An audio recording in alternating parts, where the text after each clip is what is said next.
Cooling system draining. Apply the parking brake and block the wheels. If the vehicle has just been driven, wait several hours to allow the engine to cool before beginning this procedure.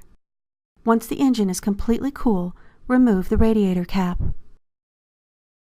Move a large container under the radiator drain fitting to catch the coolant.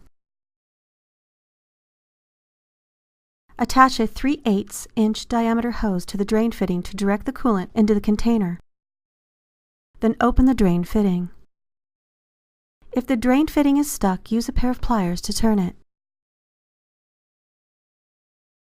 While the coolant is draining, check the condition of the radiator hoses, heater hoses, and clamps. Replace any damaged clamps or hoses.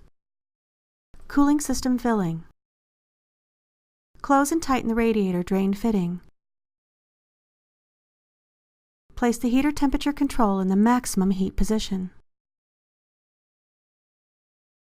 Slowly add the proper type of new coolant, which consists of a 50-50 mixture of water and antifreeze, to the radiator until it is full.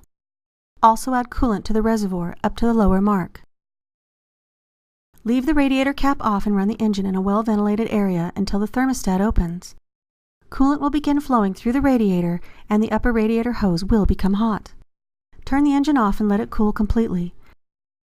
Add more coolant mixture to bring the level back up to the lip on the radiator filler neck. Squeeze the upper radiator hose to expel air, then add more coolant mixture if necessary. Install the radiator cap.